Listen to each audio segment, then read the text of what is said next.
అందుకే కదా వీళ్ళకి డివోర్స్. వాళ్ళకి ఏం డౌట్ లేవు ఎందుకు డివోర్స్ అయిందో. హిపోక్రసీ నాకొద్దు, నేను కుక్క పిల్లని పెంచుకుంటాను.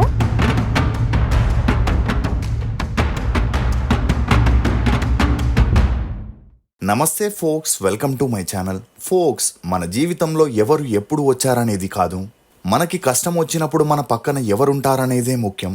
అసలు నేను మాట చెప్పడానికి గల కారణం నటి స్వాతి విడాకుల విషయమే. ఇటీవల విడాకులు తీసుకునే వారి సంఖ్య రోజు రోజుకి పెరిగిపోతుంది. అందులో సెలబ్రిటీల గురించి ప్రత్యేకంగా చెప్పాల్సిన అవసరం లేదు. ఎప్పుడు ఏ సెలబ్రిటీ జంట విడిపోయి దూరం అవుతారో చెప్పడం చాలా కష్టం. కొంతమంది డైరెక్ట్గా విడాకులు ప్రకటిస్తే, మరికొంతమంది ఇండైరెక్ట్గా హింట్స్ ఇస్తూ తమ సోషల్ మీడియాలో పెళ్లి ఫోటోలు, సర్నేమ్లని తొలగిస్తూ ప్రకటించేస్తున్నారు. ఇక ఇప్పుడు ఈ జాబితాలోకే టాలీవుడ్ హీరోయిన్ కలర్ స్వాతి కూడా చేరడం గమనార్హం. కలర్స్ అనే టీవీ షో ద్వారా పాపులారిటీని సొంతం చేసుకున్న స్వాతి ఆ తర్వాత సినిమాల్లో హీరోయిన్గా నటిస్తూ తనకంటూ మంచి గుర్తింపు పొందింది. అయితే స్వాతి తన కెరియర్ పీక్స్లో ఉన్నప్పుడు 2018లో కేరళకి చెందిన పైలట్ వికాస్ వాస్ని ప్రేమించి పెళ్లి చేసుకోగా కొంతకాలం అన్నీ బాగానే సాగినప్పటికీ పెళ్లైన 2 ఏళ్లకే ఇద్దరి మధ్య మనస్పర్ధాలు వచ్చి స్వాతి తన భర్త నుండి విడిపోయి పుట్టింటికి వచ్చి విడాకులు తీసుకొని సింగిల్గా ఉండడం, అంతేకాకుండా విడాకుల తర్వాత సినిమాల్లో, వెబ్ సిరీస్లో నటిస్తూ బిజీగా ఉండడంతో తన విడాకుల వార్తలు హల్చలయ్యాయి. శ్రీ రాఘవేంద్ర జ్యోతిషాలయం, శ్రీ రాఘవేంద్ర స్వామి ఉపాసకులు, ప్రముఖ జ్యోతిష్యులు, ప్రధాన తాంత్రికులు శ్రీ ఎంకే శాస్త్రి గారు మీ జీవిత సంపూర్ణ భవిష్యత్తు తెలుపగలరు. స్త్రీ పురుష వశీకరణం 100% గ్యారంటీ. భర్తను పరస్త్రీ వ్యామోహం నుండి విడిపించడానికి, భార్యను పరపురుష సహవాసం నుండి విడిపించడానికి, మీరు ఇష్టపడిన వారు మీ నుండి దూరమై ఉంటే స్త్రీ వశీకరణ, పురుష వశీకరణం, ప్రేమ సమస్య, అత్తాకోడళ్ల సమస్యలు, భార్యాభర్తల కలహాలు, లైంగిక సమస్య, సంతాన సమస్య, ఇంకా మీకు ఎటువంటి సమస్యలు ఉన్నా దైవశక్తి పూజలు చేసి పరిహారం చేయగలరు. ఇక అలా తాజాగా ఒక ఇంటర్వ్యూలో పాల్గొన్న స్వాతిని తన పెళ్లి, విడాకులకి సంబంధించిన ప్రశ్నల్ని అడగ్గా అందుకు స్వాతి పెళ్లి చేసుకోవడం కన్నా ఒక కుక్కను పెంచుకోవడం బెటర్ అని, ఈ రోజుల్లో ఓ మనిషిని నమ్మి వివాహం చేసుకొని జీవితాంతం కలిసి ఉండడం చాలా కష్టంగా మారిపోయిందని, ప్రస్తుతం ఎవరికీ కొంచెం కూడా ఓపిక ఉండడం లేదని, అందుకే ముక్కు మోకం తెలియని వ్యక్తిని పెళ్లాడి ప్రతిరోజు మానసిక ప్రశాంతతని కోల్పోవడం కన్నా ఒక కుక్కని పెంచుకోవడం చాలా బెటర్ అని, ఎందుకంటే అది ఎప్పుడూ నమ్మకంగానే ఉంటుందని, ఎలాంటి కండిషన్స్ పెట్టకుండా మనల్ని ప్రేమిస్తుందని చెప్పడంతో అసలు స్వాతి విడాకులు ఎందుకు తీసుకుంటుందనే ప్రశ్నలు తెరపైకి వచ్చాయి. అసలు స్వాతి విడాకుల విషయంలో ఎంతవరకు నిజముంది? కలర్ స్వాతికి తెలుగులో ఎందుకు ఛాన్సులు రావట్లేదు? స్వాతికి నిఖిల్కి మధ్య అసలు ఏం జరిగింది? స్వాతి కెరియర్ నాశనం అవడానికి గల కారణాలేంటి అనే నమ్మలేని నిజాల్ని ఈ వీడియోలో చెప్పడానికి నేను ప్రయత్నిస్తాను. మీరు మాత్రం ఈ వీడియోని పూర్తిగా చూడండి. Swathi Reddy alias colour Swathi.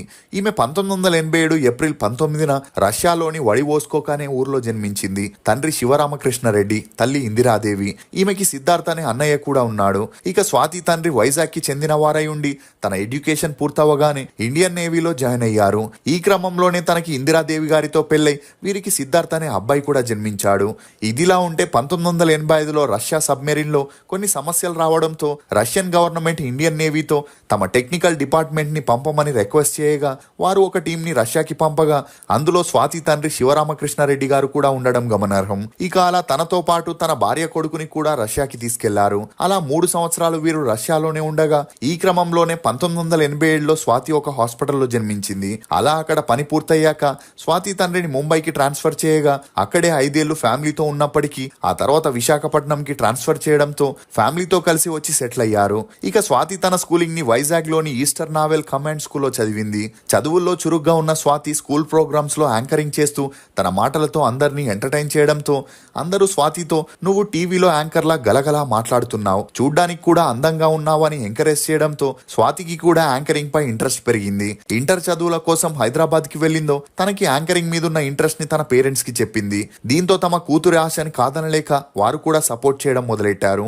ఇదిలా ఉంటే గీత అనే ఆమె స్వాతి ఫ్యామిలీ ఫ్రెండ్ అయి ఉండి మా టీవీలో మేనేజర్ గా పనిచేస్తుండేది. దీంతో ఇదే విషయం స్వాతి తండ్రి ఆమెకి చెప్పగా ఏదైనా ఛాన్స్ ఉంటే తప్పకుండా చెప్తానని స్వాతి తండ్రికి ప్రామిస్ చేసింది. అలా కొన్ని నెలల తర్వాత మా టీవీ వారు కలర్స్ అనే కొత్త ప్రోగ్రామ్ ని స్టార్ట్ చేసి యాంకర్ కోసం ఆడిషన్ ని నిర్వహిస్తున్నారని తెలుసుకున్న గీత గారు ఇదే విషయం స్వాతికి చెప్పడంతో మరుసటి రోజే స్వాతి ఆ ఆడిషన్ లో పాల్గొనింది. ఇక స్వాతి తెలుగు అమ్మాయి అయినప్పటికీ తనకి తెలుగు రాక ఇచ్చిన డైలాగ్స్ ని సరిగ్గా చెప్పకపోవడంతో ఆ ప్రోగ్రామ్ డైరెక్టర్ ఈమెను రిజెక్ట్ చేశాడు. కానీ మేనేజర్ గీత గారు మాత్రం ఆ అమ్మాయి చాలా యాక్టివ్గా ఉంటుందని, చాలా బాగా మాట్లాడుతుందని చెప్పి స్వాతితో తనకి నచ్చిన డైలాగ్స్ని చెప్పమనగా తను స్పైడర్ మ్యాన్ మూవీ డైలాగ్స్ని ఇంగ్లీష్లో చెబుతూ ఆడిషన్ ఇచ్చింది. ఇదిలా ఉంటే స్వాతి తండ్రి ఎలాగైనా తన కూతుర్ని యాంకర్ని చేయాలని ఆ ప్రోగ్రామ్కి తనే మొదటిగా ప్రొడ్యూస్ చేయడంతో వారంలో బుధవారం మాత్రమే స్లాట్స్ ఇవ్వడంతో స్వాతి సినిమా గెస్ట్లతో ఇంటర్వ్యూస్ చేయడం మొదలెట్టింది. ఇక అలా ఈ ప్రోగ్రామ్కి 10 ఎపిసోడ్ల వరకు అంతలా ఆదరణ దొరకకపోయేసరికి ఆ షోని క్లోజ్ చేయాలనుకుంటున్నప్పుడే ఎప్పుడైతే ప్రభాస్ మరియు జూనియర్ ఎన్టీఆర్ తమ మూవీ ప్రమోషన్స్ కోసం స్వాతి ప్రోగ్రామ్ కి వచ్చారో ఆ ఎపిసోడ్లతో షో రేటింగ్ అమాంతంగా పెరిగిపోయింది. ఇక అలా స్వాతి ఒకవైపు సెయింట్ మేరీస్ కాలేజీలో బీఎస్సీ చదువుతూనే మరోవైపు కలర్స్ షో ద్వారా పాపులర్ అయి బుధవారం టెలికాస్ట్ అవ్వాల్సిన ప్రోగ్రామ్ శనివారం ప్రైమ్ టైంలో 30 minutes కి స్లాట్ ఇవ్వడం, దానికి కూడా మంచి టీఆర్పీ రావడంతో ఆదివారం కూడా 1 hour షోగా టెలికాస్ట్ చేయడం మొదలెట్టారు. అలా 150 ఎపిసోడ్లు చేస్తూ పాపులర్ అవడంతో స్వాతి రెడ్డి కాస్త కలర్ స్వాతిగా మారింది. ఇక ఒక స్టేజ్ లో యాంకరింగ్ పై బోర్ కొట్టి స్వాతి సినిమాల్లో ట్రై చేయాలని ఛాన్స్ల కోసం ట్రయల్స్ ని మొదలెట్టింది. ఇక ఈ క్రమంలోనే గంగోత్రి మూవీకి హీరోయిన్ కోసం వెతుకుతున్నారని తెలిసి ఆడిషన్ లో పాల్గొనగా స్వాతి సెలెక్ట్ అవ్వలేకపోయింది. ఇదిలా ఉంటే ఈమెకి జనాల్లో ఉన్న పాపులారిటీని గమనించిన డైరెక్టర్ కృష్ణవంశీ డేంజర్ మూవీలో ఈమెకి అవకాశం ఇచ్చారు. అలా డేంజర్ మూవీ 2005 అక్టోబర్ 29న రిలీజ్ అయి ఓకే టాక్ తెచ్చుకుంది. ఇక ఈ మూవీ సక్సెస్ తో హీరోయిన్ అవ్వచ్చు అనుకున్న స్వాతికి నెక్స్ట్ మూవీలో వెంకటేష్ తో ఆడవారి మాటలకి అర్ధాలే వేరులో సపోర్టింగ్ రోల్ చేసే ఛాన్స్ వచ్చింది. ఇక అలా వచ్చిన అవకాశాన్ని వదులుకోలేక ఆఫర్ ని యాక్సెప్ట్ చేసింది. అలా ఆ మూవీ చేసేటప్పుడు తమిళ్ మూవీ మేనేజర్ తో స్వాతికి పెరిగిన పరిచయం కారణంగా తనకి సుబ్రహ్మణ్యపురం అనే మూవీలో కొత్త టీమ్ తో హీరోయిన్ గా చేసే ఛాన్స్ వచ్చింది. అలా ఈ మూవీ 65 లక్షల బడ్జెట్ తో కంప్లీట్ చేసి 2008 జూలై 4న రిలీజ్ అయి 31 కోట్లని కలెక్ట్ చేసి సూపర్ డూపర్ హిట్ అయింది. దీంతో స్వాతికి నానితో కలిసి అష్టాచమ్మ మూవీలో యాక్ట్ చేసే ఛాన్స్ వచ్చింది. అలా ఈ మూవీ కూడా రిలీజ్ అయి హిట్ అవ్వడంతో స్వాతి ఇకపైన తన కెరియర్ లో వెనక్కి తిరిగి చూడాల్సిన అవసరమే రాదనుకుంది. కానీ హిట్ మూవీస్ లో యాక్ట్ చేసిన తర్వాత కూడా స్వాతికి ఆఫర్స్ రాలేదు. ఇందుకు ఇండస్ట్రీలో ఉండే కాస్టింగ్ కౌచ్ ఒక కారణమైతే రెండోది స్వాతి తను ఏ షూటింగ్ కి వెళ్ళినా తన తల్లిని తీసుకెళ్లడంతో డైరెక్టర్స్ కి, ప్రొడ్యూసర్స్ కి, హీరోలకి ఈమెతో మాట్లాడడానికి టైం దొరికేది కాదు. ఇక ఈ కారణంతోనే స్వాతి సక్సెస్ ట్రాక్ లో ఉండి ప్రొడక్షన్ వారి టర్మ్స్ అండ్ కండిషన్స్ కి ఒప్పుకోకపోవడంతో స్టార్ హీరోల నుండి మీడియం హీరోల వరకు అందరి సినిమాల్లోనూ ఈమెకి ఛాన్స్లు ఇచ్చేవారు కాదు.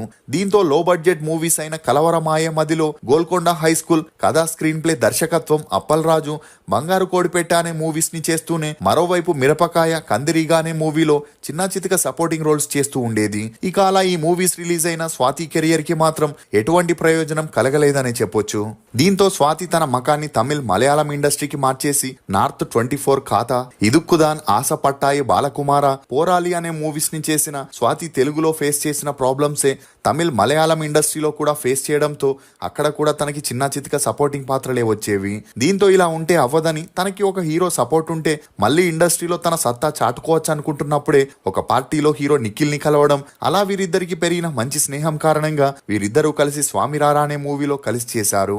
అలా ఈ మూవీ రిలీజ్ అయి ఓకే టాక్ తెచ్చుకోవడంతో మళ్ళీ వీరిద్దరూ కార్తికేయ అనే మూవీని చేయడం జరిగింది.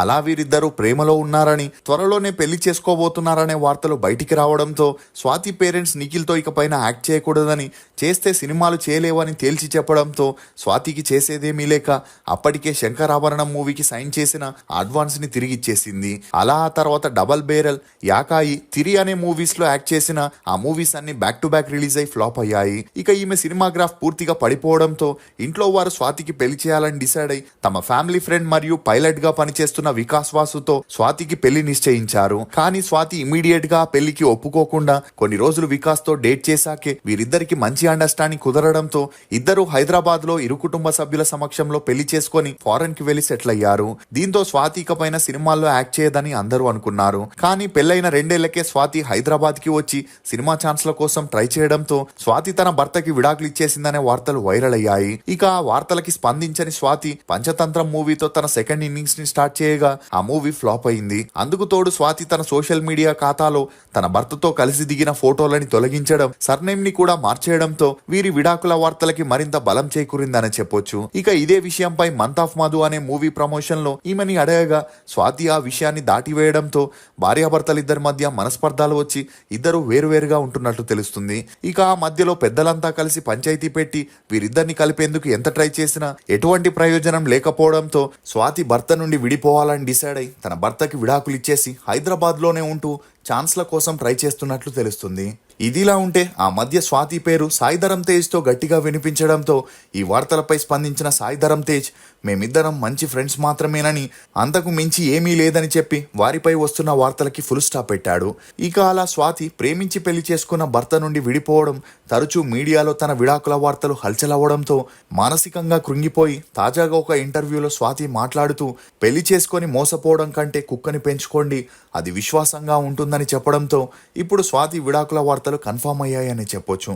మీరు స్వాతి నిర్ణయంపై ఏమనుకుంటున్నారో మీ అభిప్రాయాన్ని కమెంట్ సెక్షన్లో తప్పకుండా తెలియజేయండి. ఫోక్స్, మారాలనుకునేవారు మారిపోతారు, నేనింతే అనుకునేవారు ఎప్పటికీ అలాగే ఉంటారు. ఇది ఫోక్స్ నటి కలర్ స్వాతి గురించి కొన్ని నమ్మలేని నిజాలు. ఈ వీడియో మీద మీ అభిప్రాయాన్ని కమెంట్ సెక్షన్లో తప్పకుండా తెలియజేయండి. మేము చేసిన ఈ వీడియో మీకు నచ్చినట్లయితే ఒక లైక్ ద్వారా మీ సపోర్ట్ని మాకు తెలియజేయండి. For more interesting videos please subscribe to CR voice. Thank you.